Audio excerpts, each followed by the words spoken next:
মিজানুর রহমান রিপন প্রায় 2 যুগ ধরে পরিচালনা করছেন রাজধানীর নীলক্ষেতের একটি বইয়ের দোকান, নাম শাহানা প্রকাশনী।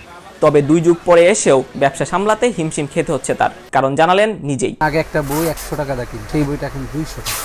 তারপর করোনা যে একটা সমস্যা হয়েছে মানুষের, সবারই তো আর্থিক সমস্যা, অনেকে অনেক জায়গা থেকে টাকা পয়সা নিয়ে করছে, এখন তারা তো অনেক সমস্যায় আছে, বই তো ইচ্ছা করলে কিনতে পারে না। রিপনের মতো নীলক্ষেতের প্রায় শতাধিক বই বিক্রেতার অবস্থা একই, নানা কারণেই কমছে বইয়ের বিক্রি। পিডিএফ, অনলাইন এ ভিত্তিক কাস্টমারগুলো হয়ে গেছে, আর অর্থনৈতিক পরিস্থিতি আসলে খুবই মন্দায়। আগে যদি একটা পুরাতন ডিকশনারি তোমার দোকানে থাকতো, তাহলে তুমি বুঝবা যে তোমার দোকান আজকে বনি হবে, বাড়তে হবে, ঠিক আছে।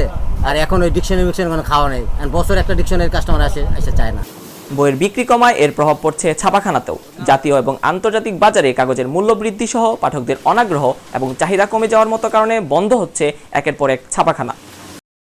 বাংলাদেশ মুদ্রণ শিল্প সমিতির মতে 2010 থেকে 2015 সালে গড়ে প্রতি বছর 140 থেকে 160 রকমের বই ছাপানো হতো এক একটি ছাপাখানায়, যা 2020 পরবর্তী সময়ে নেমে এসেছে 40 থেকে 50টিতে। ডলার সংকট, বিভিন্ন ব্যাংক এলসি নিচ্ছে না, এলসি নেয় না ঠিক মতো, ঠিক আছে।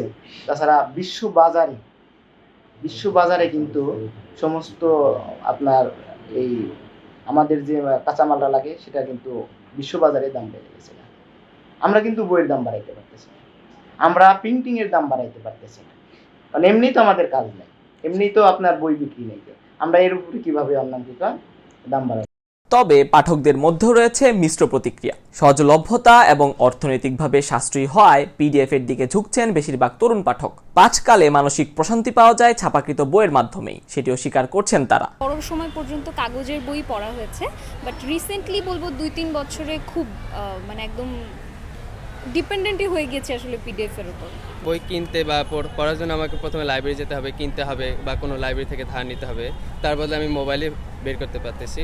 কালির বর্ণটা হাতে দেখে পড়া, বইয়ের যে গন্ধ, অনেকগুলো সেন্স একসাথে কাজ করে, এবং আমরা যখন প্রিন্টিং বুকগুলো পড়ি সেক্ষেত্রে মনোযোগটা আরও বেশি কাজ করে। আধুনিকায়ন পাঠকের রুচির পরিবর্তনকে প্রাধান্য দিয়ে সরকারের সুদৃষ্টি এবং পরিকল্পিত অর্থনৈতিক বিনিয়োগের মাধ্যমে বাংলাদেশের বইশিল্পকে টিকিয়ে রাখা সম্ভব, এমনটাই মনে করছেন প্রকাশক, বিক্রেতা এবং পাঠকগণ। মেহেদী হাসান চৌধুরীর ক্যামেরায় আদনান বিন হান্নান, বিজনেস বিট, ইউল্যাব।